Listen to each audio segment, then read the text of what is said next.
Hey everyone, my name is Tim Wilson and I'm currently enrolled in the music production degree program. I chose to interview one of my previous professors, Dave Kropf. He's a fantastic teacher and is an incredibly talented producer and drummer as well. As he reads the interview questions aloud before answering them, I found it not necessary to say them myself.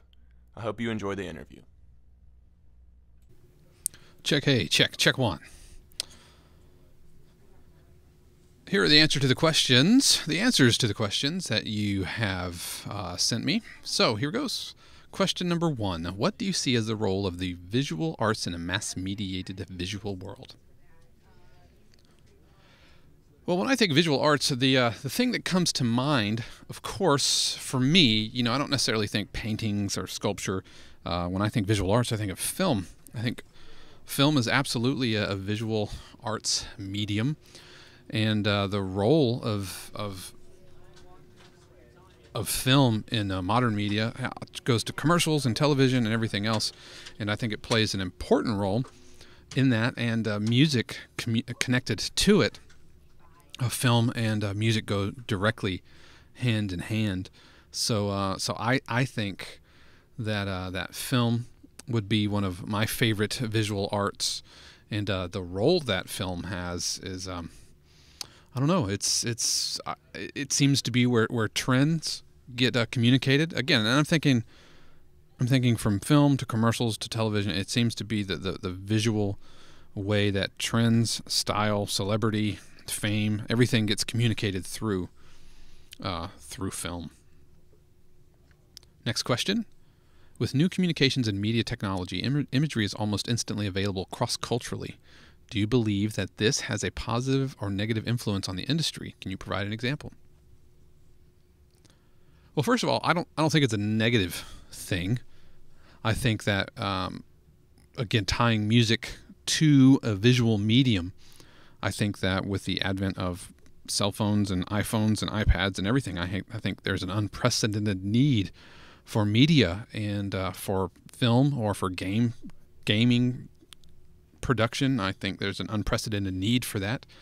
Every little 99-cent iOS app that hits the store and is popular for a couple of months, most of it needs music on some level and needs someone to make it, because the game designers aren't necessarily making it no more than the game designers are making art assets. They're making the game and the development of that game. So just like they need art assets, they also need musical assets. So I don't think it's a bad thing at all. I think there's more opportunity now for music creators than there ever was. 30 years ago, the game developers, the soundtracks were very limited, and it was a lot more akin to programming than it necessarily was composition. And so now there's a great need for it, and I don't think it's a negative thing at all. What popular images do you see that are frequently rechanneled throughout the entertainment industry?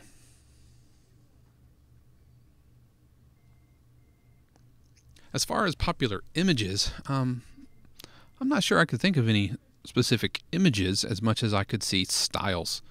I think styles get reformatted through the industry, or rechanneled rather through the industry. If I was to take example of like Batman and superhero movies, for example, you could see how Christopher Nolan brought in a new visual style to the Batman franchise.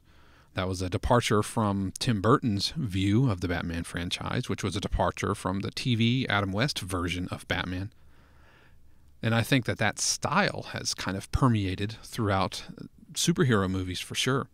Even if you look at Spider-Man, Tobey Maguire, you look at that film, and compare the first one to the brand new one, The Amazing Spider-Man, with the first one without it, and it's a definite different vibe to it. And so I think that's an example. There seems to be in superhero movies, just for one example, there seems to be this grittier, edgier vibe that gets rechanneled, and it kind of works its way through. Are there particular images that this industry has popularized and or created? Again, I'm thinking back to film, and are there particular images that the film industry has popularized and or created?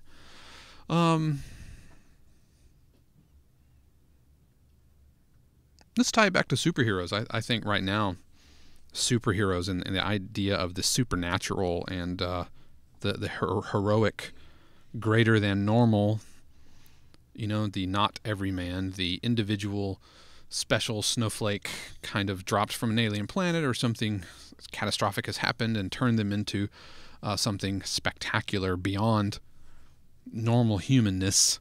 I think that is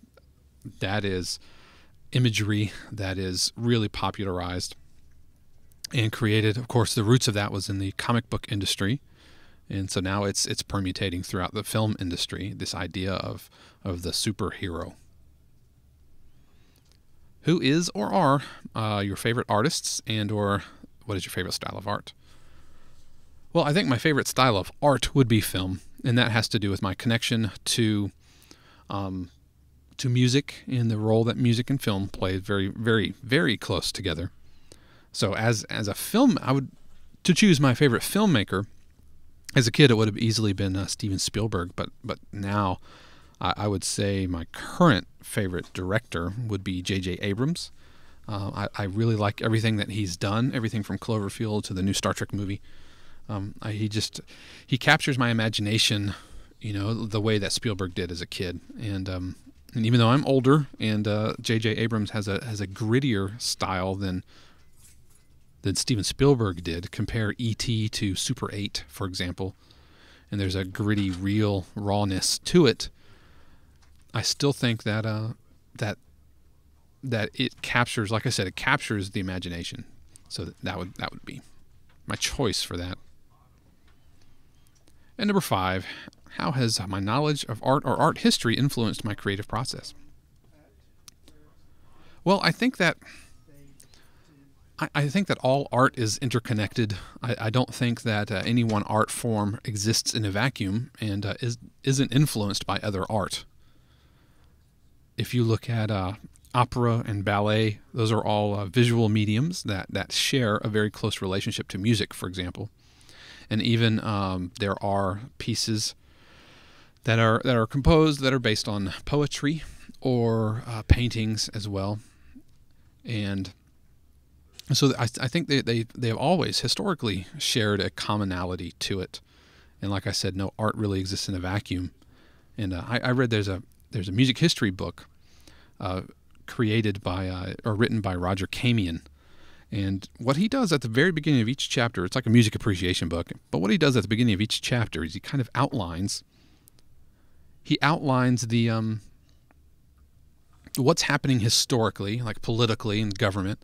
And then he also ties together and he outlines what's happening in the world of art at the same time that the music we're studying. So during the Baroque era, you can see what painters and sculptors are doing, and during the Renaissance, you can see what's happening politically in the government and what's happening in other art fields, and they all have an influence, and they all share the same kind of artistic space and time.